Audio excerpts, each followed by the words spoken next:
Selamat pagi teman-teman. Kami dari kelompok 7 yang beranggotakan saya sendiri Agatha Lipnanggrani Samaloisya dan anggota kedua Sarlina Sayrejen dan anggota ketiga Aples Tecuari. Baik, di sini kami akan mempresentasikan hasil diskusi kami, di mana garis besar yang akan kami jelaskan itu bab 7 mengenai manajemen kinerja. Nah, sebelum kita masuk ke dalam poin-poinnya, kita harus mengetahui dulu apa itu definisi manajemen kinerja. Jadi, manajemen kinerja ini adalah suatu cara untuk mendapatkan hasil yang lebih baik bagi organisasi, kelompok, kerja, dan individu dengan memahami dan mengelola kinerja sesuai dengan target yang telah direncanakan, standar dan persyaratan kompetensi yang telah ditentukan. Manajemen ini meliputi upaya membangun harapan yang jelas serta pemahaman tentang pertama itu fungsi kerja esensial yang diharapkan karyawan, dan yang kedua seberapa besar kontribusi pekerjaan karyawan bagi pencapaian tujuan organisasi, dan yang ketiga apa arti konkretnya melakukan pekerjaan dengan baik.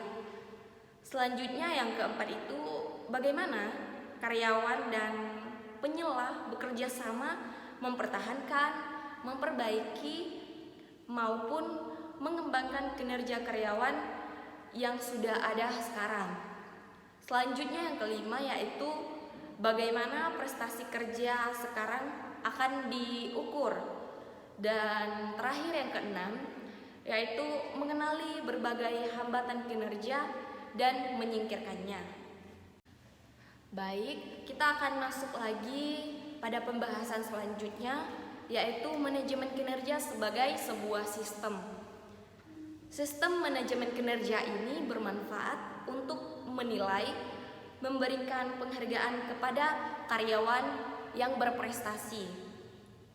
Pendekatan sistem bermanfaat untuk memecahkan masalah secara menyeluruh, bukan secara parsial agar mendapatkan hasil yang maksimal. Pendekatan sistem bermanfaat karena masalah semakin kompleks, kegiatan semakin banyak, ruang lingkup semakin luas, hambatan dan ancaman semakin sulit diatasi dan diprediksi. Pembahasan selanjutnya akan dijelaskan oleh teman kami. Ya, di sini saya akan menjelaskan komponen-komponen sistem manajemen kinerja. Menurut Buckle, manajemen kinerja adalah merupakan sebuah sistem yang terdiri dari komponen-komponen. Yang pertama itu perencanaan kerja. Perencanaan kerja maksudnya di sini yaitu kita mengidentifikasi apa yang seharusnya dikerjakan oleh karyawan pada suatu periode yang akan direncanakan. Seberapa baik pekerjaan itu harus dilaksanakan, kenapa pekerjaan itu harus dilakukan. Jadi maksud dari perencanaan kinerja ini yaitu seperti yang diterangkan sebelumnya. Yang kedua itu komunikasi kinerja yang berlangsung terus-menerus. Ya, di sini maksudnya yaitu komunikasi yang berlangsung secara terus-menerus akan memberi jalan bagi manajer dan karyawan untuk bekerja sama, menjaga timbulnya masalah, menyelesaikan masalah yang terjadi, dan merevisi tanggung jawab kerja sebagaimana yang seringkali dibutuhkan di tempat kerja. Yang ketiga yaitu pengumpulan data, pengamatan, dan dokumentasi. Di sini maksud dari poin yang ketiga itu yaitu untuk mengembangkan karyawan dibutuhkan data keterampilan dan pengetahuan apa yang telah dimiliki dan yang perlu dikembangkan keputusan yang diambil tidak akan salah. Ya, yang keempat itu pertemuan evaluasi kinerja. Maksudnya di sini adalah evaluasi kinerja tidak hanya untuk menilai karyawan tapi juga kesempatan untuk menyelesaikan berbagai masalah.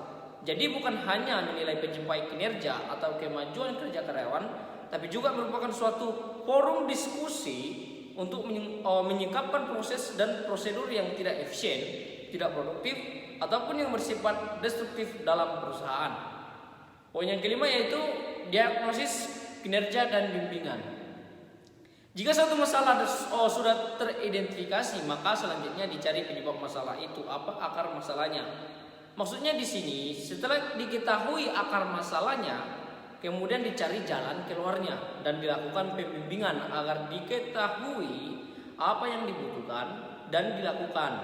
Diagnosis kinerja dan bimbingan yang menghasilkan solusi untuk pencegahan perlu didokumentasikan untuk referensi di kemudian hari. Nah, poin yang keenam yaitu adalah membuat rencana lagi atau kembali ke awal. Maksudnya di sini yaitu setelah kita melakukan evaluasi kinerja tahunan, kita mengulangi lagi ke bagian awal dari sistem itu berdasarkan hasil diskusi-diskusi tentang pelaksanaan pekerjaan tahun silam atau tahun yang sebelumnya, tahun lalu, apa yang berjalan dengan baik dan apa yang tidak baik dan mengapa. Semuanya itu merupakan pengetahuan yang kita gunakan untuk perencanaan selanjutnya. Ya, di sini lanjut kita akan membahas tentang manfaat manajemen kinerja.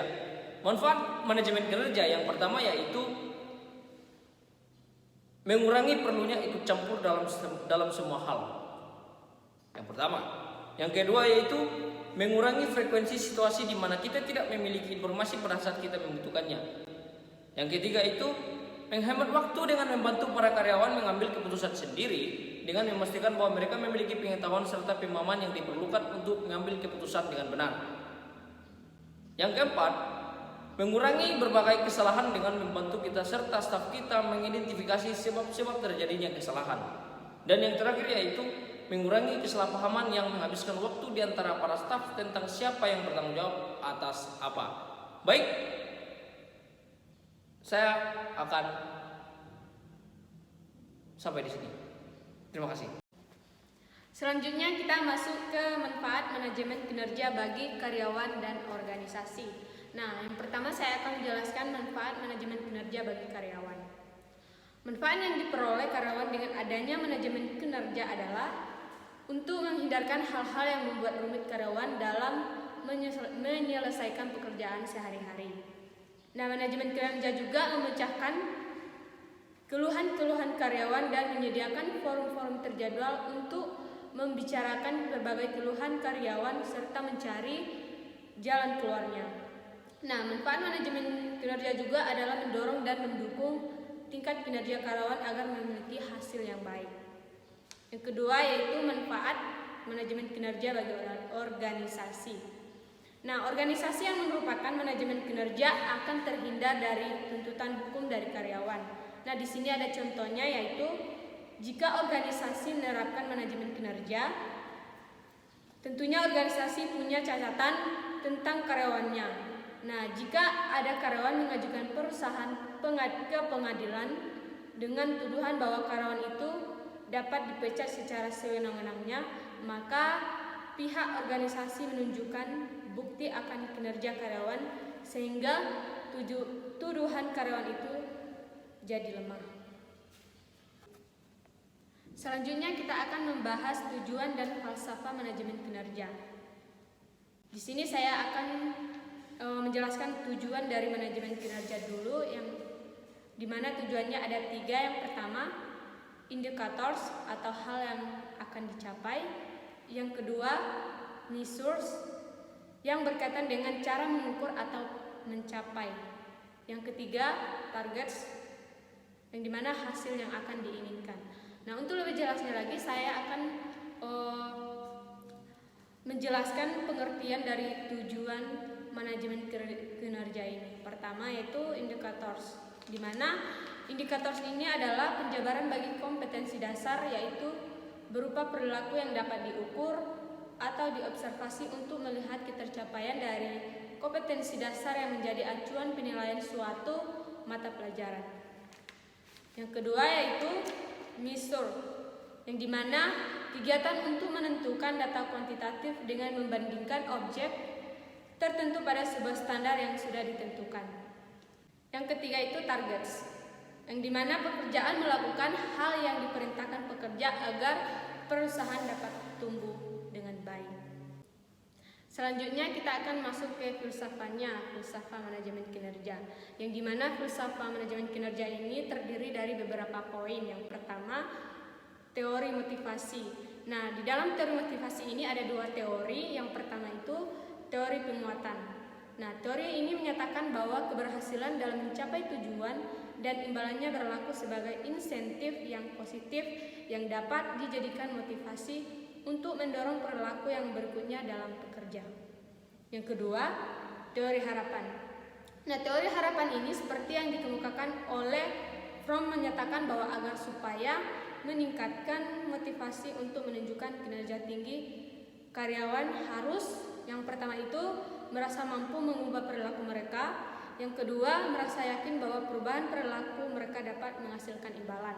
Nah, yang ketiga, memberikan nilai imbalan memadai sehingga membawa perubahan perilaku karyawan.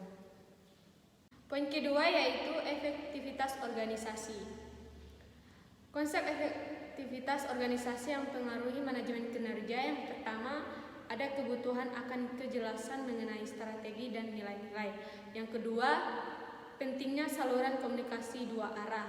Yang ketiga, manfaat yang diperoleh dari organisasi pembelajaran. Poin ketiga yaitu keyakinan tentang bagaimana mengelola kinerja.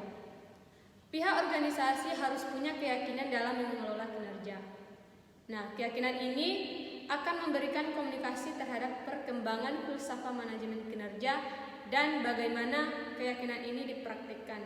Pertama itu adalah signifikasi model input, proses output, dan outcome dalam mengelola kinerja. Yang kedua, signifikasi manajemen kinerja sebagai proses alamiah dalam manajemen. Yang ketiga, kebutuhan mengelola pengharapan.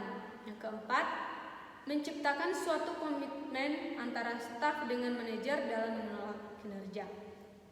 Yang kelima, pentingnya pengukuran atau umpan balik dan manajemen kontingensi. Yang keenam, kebutuhan untuk memberdayakan karyawan. Yang terakhir yaitu signifikasi dari sasaran-sasaran. Oke teman-teman, itulah hasil presentasi yang telah kami diskusikan. Jika ada kesalahan kata atau kekurangan dari pembahasan kami mohon maaf. Akhir kata kami mengucapkan sekian dan terima kasih.